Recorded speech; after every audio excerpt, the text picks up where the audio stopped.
Du coup, à l'autre solution, Oui. un peu moins absurde, Selon moi. vous.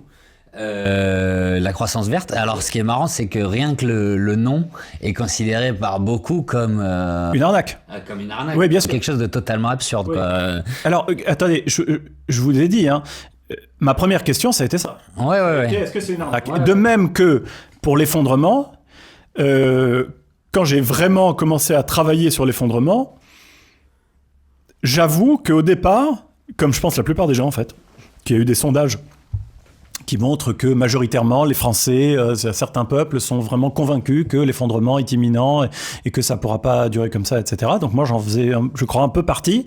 Et donc j'ai eu d'énormes doutes en fait. Ouais. Je suis arrivé...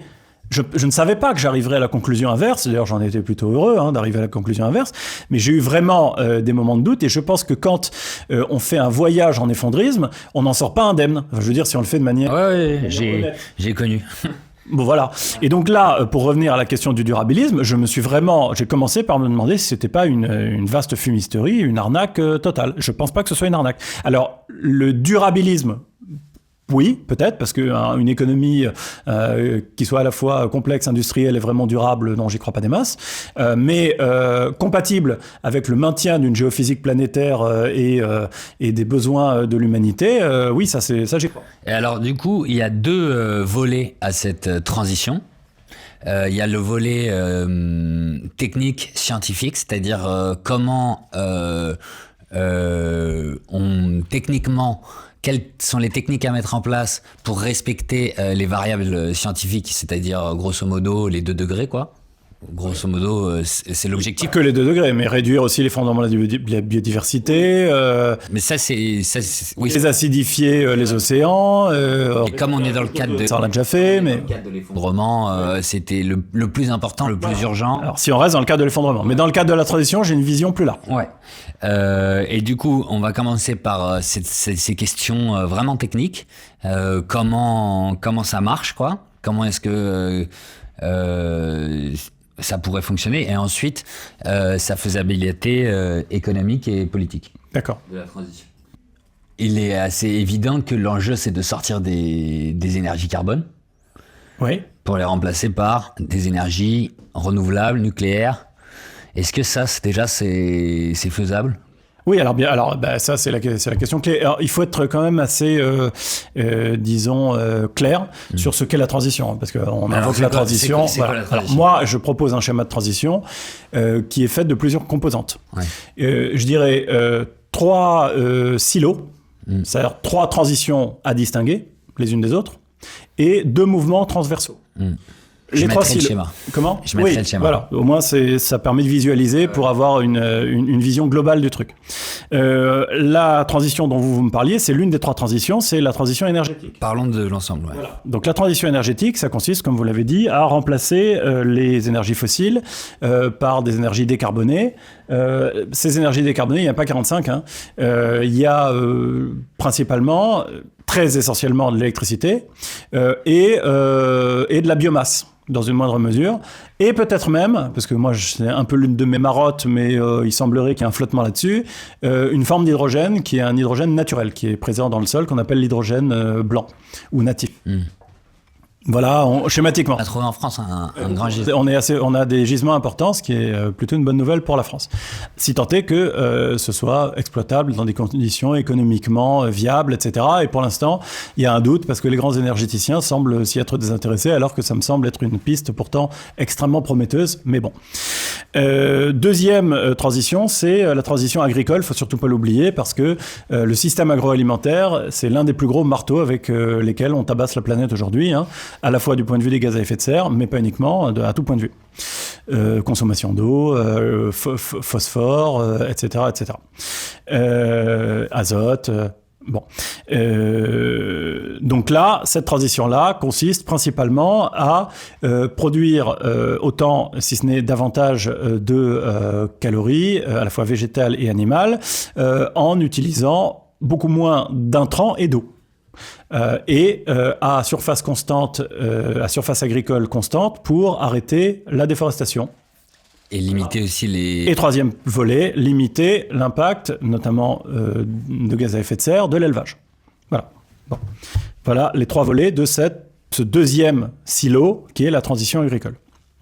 Et puis, la troisième transition, c'est la transition industrielle, qui est une transition tendant vers la circularité. Je dis tendant parce qu'une économie complètement circulaire est impossible.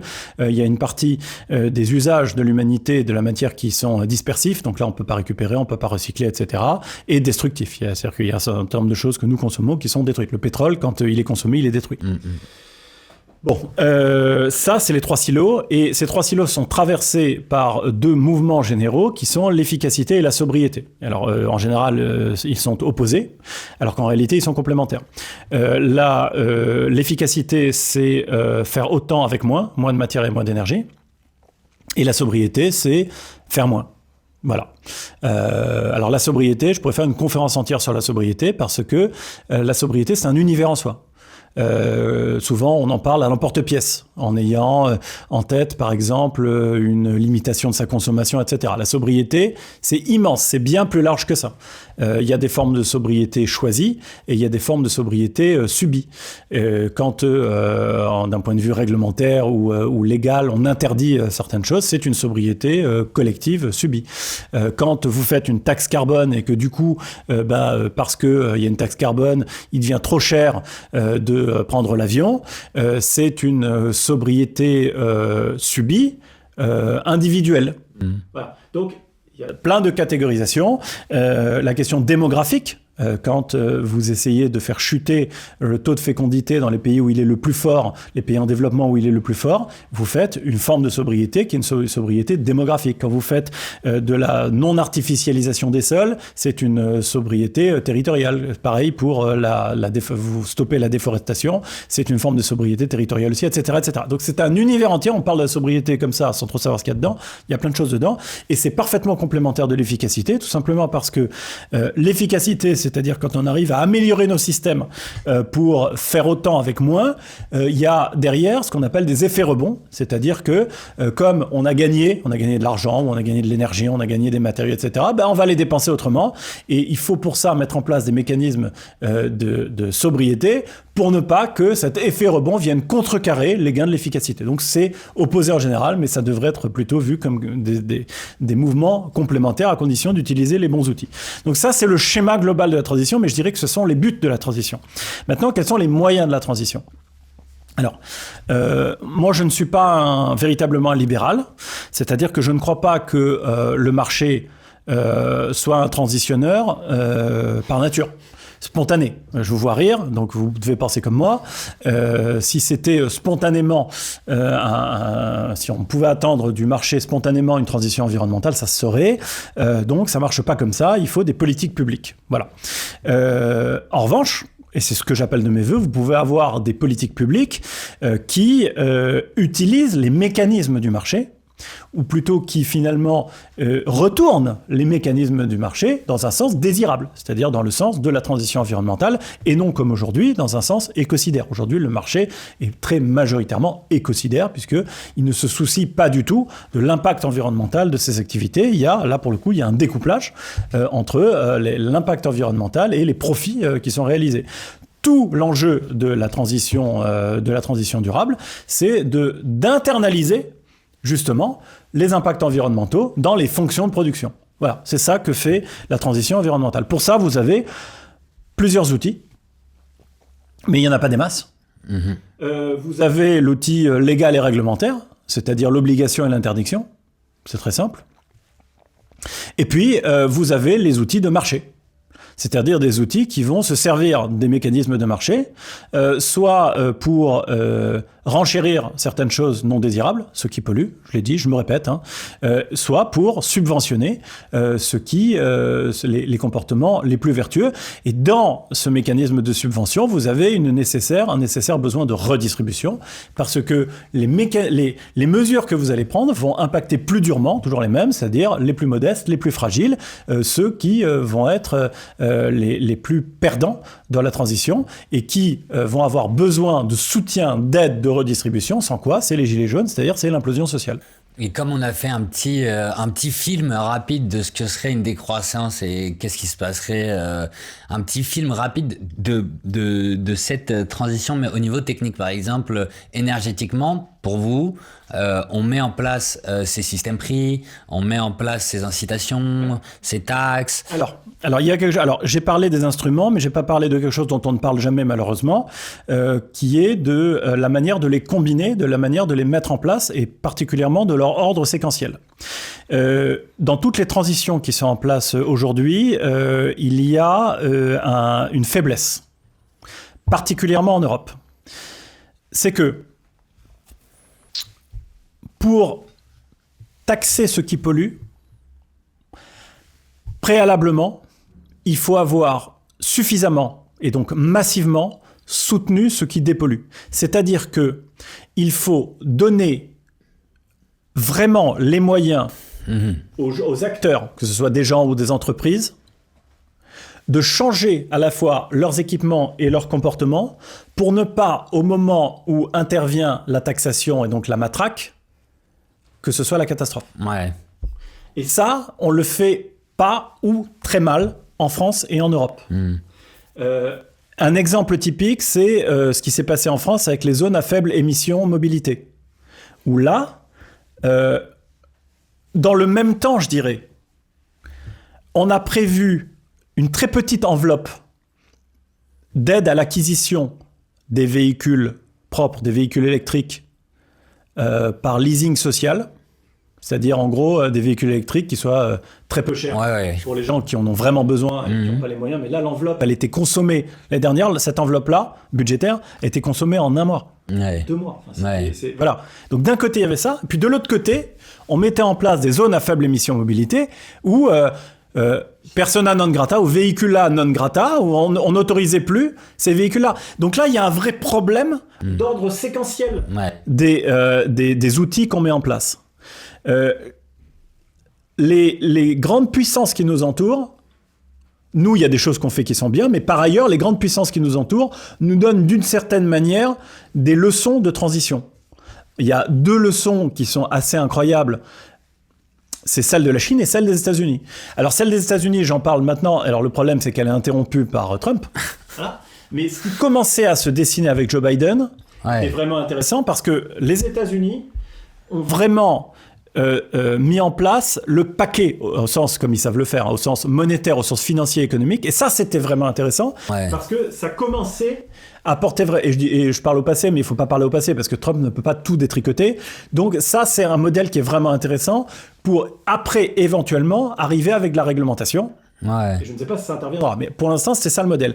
Quant au modèle chinois, lui, il est très intéressant parce qu'il mise véritablement sur la transition environnementale comme vecteur de puissance économique, en devenant les leaders de tous les systèmes de photovoltaïque, d'éolien, de batteries, etc. C'est-à-dire en prenant le lead, en prenant la tête comme outil de puissance de cette transition-là. Et donc, le scénario le plus vertueux, évidemment, d'une certaine manière, c'est le scénario chinois, c'est-à-dire le scénario dans lequel la transition environnementale n'est plus vécue seulement comme une contrainte, mais aussi comme une opportunité, un atout dans lequel on va s'engouffrer pour notre intérêt.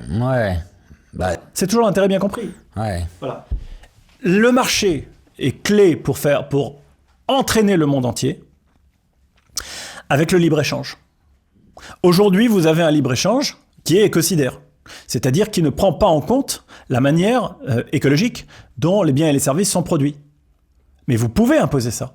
Rien ne vous interdit dans l'ordre commercial international actuel de le faire, c'est-à-dire non plus de niveler par le bas les normes, mais au contraire de les niveler par le haut. Et je parle des normes environnementales, mais on peut aussi parler des normes sociales de la même manière. On va venir à la faisabilité politique et économique de la transition. Juste avant qu'on y vienne, pour finir sur l'aspect technique, j'aimerais que les gens ils comprennent quelles sont les technologies dans les la part de la technologie. Oui, et quelles sont-elles concrètement dans les prochaines années quelles sont les technologies qui vont permettre de diminuer notre empreinte environnementale dans l'énergie, l'agriculture et l'industrie. Bon. Je vais reprendre mon schéma. Sachant que la technologie... alors, c'est là qu'il y a innovation, technique, technologie, c'est des choses différentes. Voilà.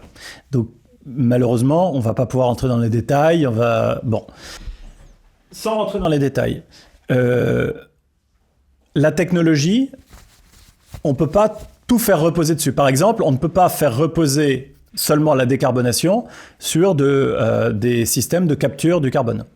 On le sait, on n'y arrivera pas. On peut pas, même dans des hypothèses très optimistes, etc., on peut pas mettre ça à l'échelle. Ça veut dire que il serait très dangereux de ne miser que sur la technologie pour décarboner, de la même manière qu'il serait très dangereux de ne miser que sur la sobriété pour décarboner. Ça, je l'ai pas dit tout à l'heure, mais si on ne misait que sur la sobriété pour décarboner, il faudrait revenir au PIB de 1870. Donc, vous voyez, c'est ce que je disais, c'est qu'il n'y a pas de découplage possible entre la socio-économie et la production de richesse. Si on ne peut pas exclusivement compter sur la technologie, en revanche, on est obligé aussi quand même de compter dessus, c'est-à-dire que la technologie, elle est omniprésente dans une transition digne de ce nom.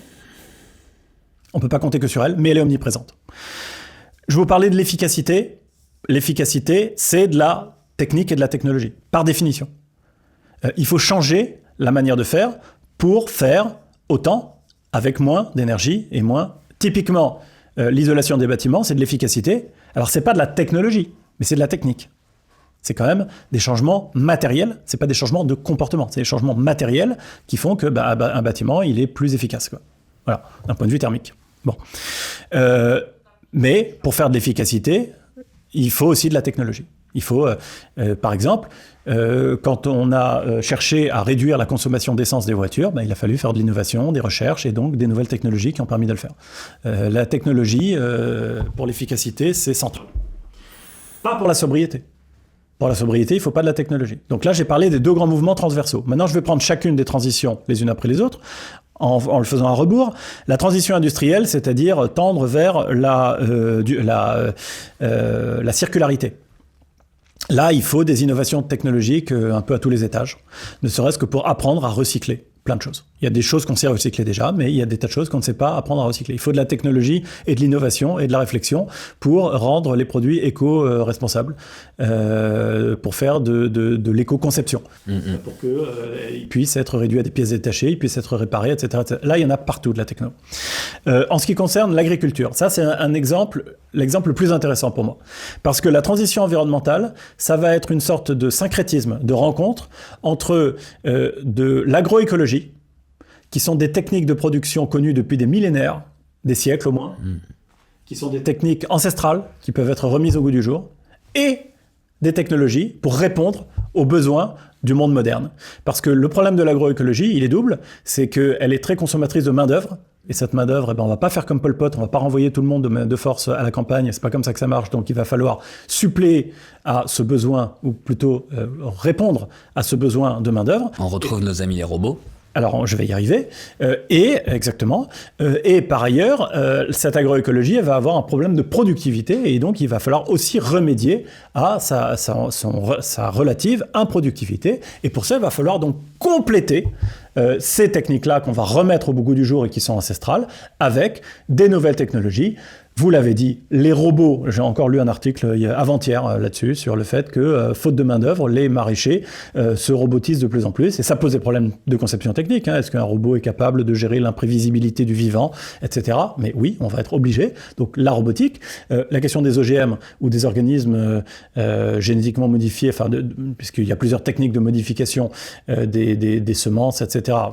C'est les NBT, ils ne sont pas tout à fait des OGM, etc. De toute façon, il faudra absolument y recourir à la fois pour suppléer aux insuffisances de l'agroécologie, mais aussi pour s'adapter au réchauffement climatique. Donc on va avoir un besoin absolument fondamental, à la fois de génétique et de robotique. On va avoir aussi besoin d'IA pour coordonner tout ça, coordonner aussi, mieux connaître les besoins des sols, les besoins des plantes, adapter les unes aux autres, etc., etc.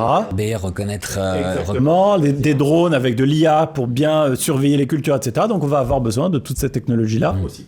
Et enfin, dans le domaine de la transition énergétique, bien sûr, on va avoir besoin d'énormément de technologies. D'abord, à long terme, c'est vrai, et à long terme, mais on ne sait pas si c'est si long terme que ça aujourd'hui. Si on arrivait à maîtriser la fusion fusion nucléaire, ça serait une solution écologique formidable, mais on sait que c'est pas pour tout de suite. Dans l'immédiat, il y a un certain nombre de technologies qui vont être absolument indispensables. Toutes les techniques et technologies de stockage de l'électricité, parce qu'on sait que les énergies intermittentes vont nécessiter du stockage, ça c'est absolument fondamental. Dans la transition énergétique, il faut pas oublier aussi les techniques dont j'ai parlé tout à l'heure de capture et de stockage de carbone, parce qu'il y a une partie des hydrocarbures qui continueront inexorablement pour certains usages d'être exploités, et pour ça la captation du carbone est absolue. On pourra pas s'en passer pour neutraliser justement ces derniers usages. Alors j'ai parlé du stockage. Oui, et puis il y a des formes de nucléaire qui devraient pouvoir être développées, mais le problème c'est que ça nécessite beaucoup d'investissement, mais des réacteurs de 4e génération qui seraient beaucoup plus écolos que ceux qu'on a choisis et qui sont en activité. Au thorium. Par exemple, moi je suis un très grand fervent défenseur effectivement des centrales. Qui sont rentrées en service en Chine. Alors il y a eu, à ma connaissance, pas récemment. Sauf si vous avez vu quelque chose qui m'a échappé. Moi, il me semble que oui, mais je suis plus... Parce que moi, ce que je savais, c'est que les centrales nucléaires chinoises, dans les années 50, avaient commencé à être étudiées pour fonctionner au thorium, et qu'ensuite, la Chine avait fait volte-face pour se mettre au diapason des choix qui avaient été faits dans le reste du monde. Mais si c'est récent, alors je sais pas. Moi, je crois c'est une très bonne nouvelle. Je crois qu'on a passé le cap. D'accord. Et pour que les gens sachent, le thorium, c'est présent, très disponible, ça fait beaucoup moins de déchets, et ça peut pas exploser. Voilà, exactement. Donc il reste plus beaucoup de défauts à cette énergie. Et je crois que vous avez... C'est des centrales à sel fondu, c'est-à-dire des centrales qui fonctionnent différemment par rapport aux réacteurs actuels qui fonctionnent à eau pressurisée. Et donc, vous avez pas vraiment évoqué le bon qu'on observe actuellement dans les renouvelables. Dans les énergies renouvelables. Alors si, je l'ai évoqué en disant que nous avions perdu 2 degrés d'évolution. Ouais, c'est ça, oui. C'est là qu'il faut chercher. Quand je parlais des politiques effectivement mises en œuvre, c'est ça. Ouais. C'est cet équipement-là. Alors, autre bonne nouvelle, puisque vous me branchez là-dessus, vous avez l'Agence internationale de l'énergie qui publie chaque année un rapport sur l'état du monde énergétique et notamment vis-à-vis de la transition environnementale. Il y a 3 ans, pour la première fois, l'AIE voyait arriver le pic d'utilisation, le pic de demande du pétrole, le pic de demande du gaz et le pic de demande du charbon. Et ça ne s'était jamais produit. Jusque-là, l'agence ne voyait que des augmentations infinies de consommation. Et là, ça y est, le pic semble se profiler. C'est une nouvelle qui change le monde. Et le prix de ces technologies continue de baisser. Et ça peut même baisser encore beaucoup. Et donc, vous me demandiez de vous raconter un scénario vertueux. C'est celui-là, le scénario vertueux, c'est un scénario du marché.